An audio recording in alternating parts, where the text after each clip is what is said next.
Hi, historians. So, we began our chapter on the Revolutionary War, Chapter 6, the American Revolution. And in Section 1, Lesson 1, there was so much information. So we're just going to spend a little bit of time reviewing some of the things that Lesson 1 talked about. First of all, Washington, leader of the Continental Forces, was vastly outnumbered, out-equipped, untrained, and it was a monumental effort just to keep his army together. Desertions during winter times were abundant.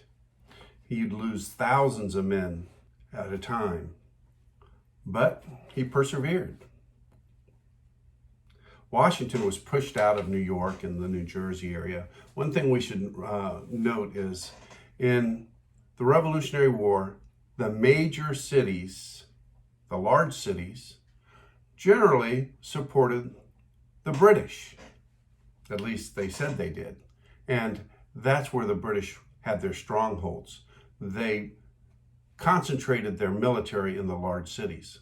But out in the countryside, that's where the resistance was. And every time the British would venture out to chase the Continental Army in the countryside, they suffered great casualties because of the guerrilla type fighting that the Patriot armies used. As I said before last week, Washington lost many more battles than he won. There was a couple of notable battles early in the war. On Christmas season, about this time, and in 1777, Washington crosses the Delaware River on Christmas Eve night. You've seen that painting many times, and you'll probably see it again today, where Washington crosses the Delaware and the next day attacks Trenton, surprises British forces there. Then he goes on and attacks Princeton, catching them both unawares. Two significant victories in that it boosted the morale of the Continental soldier. But then he's going to retreat to spend the winter of 1777, 1778 in Valley Forge. You've heard the stories about how Washington's troops spent a miserable winter there. Lack of food, lack of resources.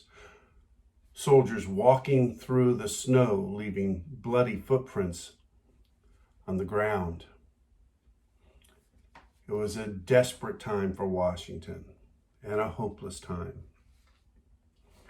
But things were going to change in 1778.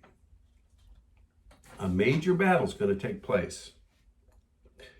In October 1777, the Battle of Saratoga, an amazing victory, which Lesson 1 tells you about, how General Gates' troops caught the British and captured their whole army. But it's still early in the war. This is 1777, late October 1777, Battle of Saratoga. The war's not going to end officially until 1783.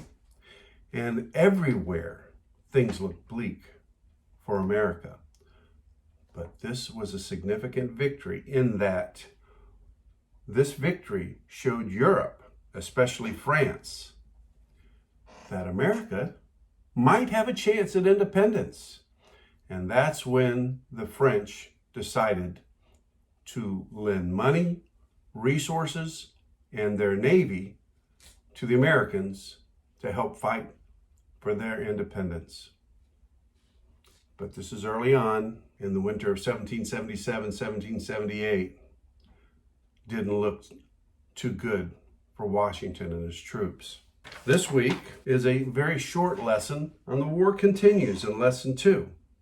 It talks about the consequences of the Battle of Saratoga, how the French agreed to lend aid to America, the loyal Frenchman Lafayette became almost like a son to Washington. Royal family, Lafayette, was a young man raised to the ranks of general in Washington's army.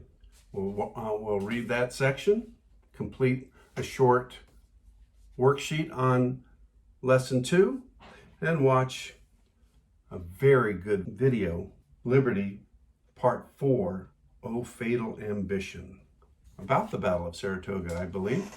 Now, keep in mind, the work assigned today will not go on quarter 2's grade. It's going on quarter 3's grade. So get the work done, then look back over your older assignments from quarter 2.